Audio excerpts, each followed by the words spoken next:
Assalamualaikum warahmatullahi wabarakatuh. Hello students, good morning. How are you today? Before we start our study by reciting basmalah together.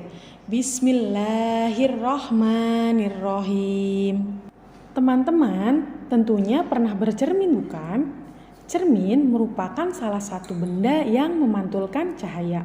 Nah, hari ini kita akan belajar tentang macam-macam cermin berdasarkan bentuk permukaannya.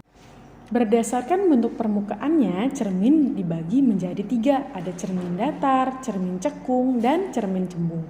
Nah, sekarang kita bahas satu persatu ya. Kita mulai dari cermin datar.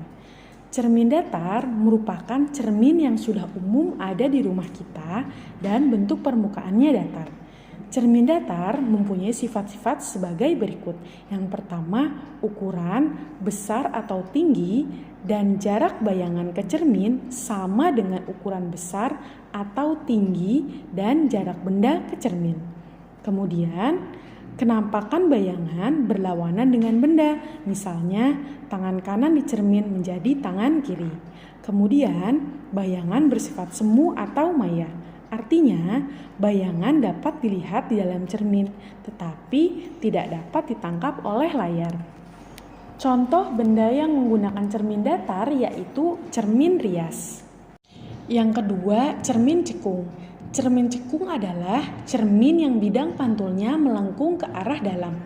Nah, cermin cekung bersifat mengumpulkan sinar. Sifat bayangan yang terbentuk pada cermin cekung tergantung letak atau jarak benda terhadap cermin.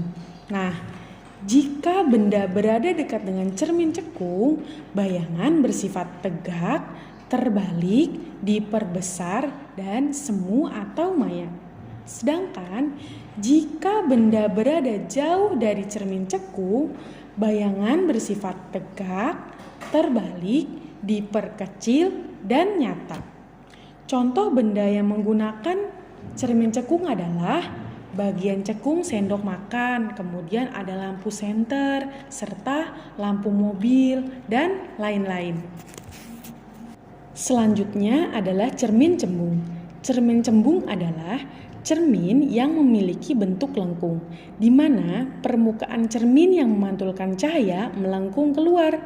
Cermin cembung bersifat menyebarkan sinar, karena berkas cahaya yang datang dan mengenai permukaan cermin dipantulkan kembali dari satu titik dan menyebar. Kenampakan bayangan pada cermin cembung adalah tegak, diperkecil dari ukuran sebenarnya, dan semu atau maya.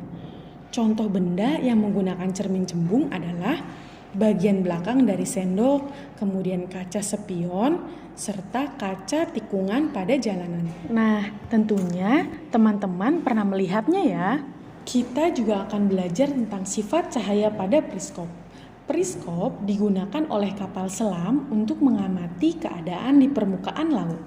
Periskop menggunakan 2 cermin datar yang berada di dasar dan di bagian ujung periskop.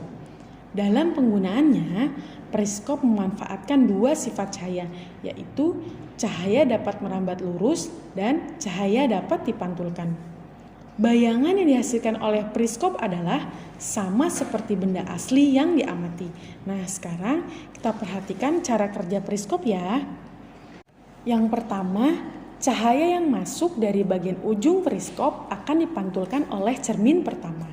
Yang kedua, pantulan cahaya merambat lurus menuju cermin kedua. Yang ketiga, saat mengenai cermin kedua, cahaya kembali dipantulkan. Yang keempat, pantulan cahaya dari cermin kedua akan mengarah ke mata, sehingga kita bisa melihat keadaan di atas periskop. Demikian materi pembelajaran kita hari ini ya teman-teman. Semoga teman-teman dapat memahaminya dengan baik ya. Let's close our study by reciting hamdalah together. Alhamdulillahirabbil alamin. Terima kasih. Wassalamualaikum warahmatullahi wabarakatuh.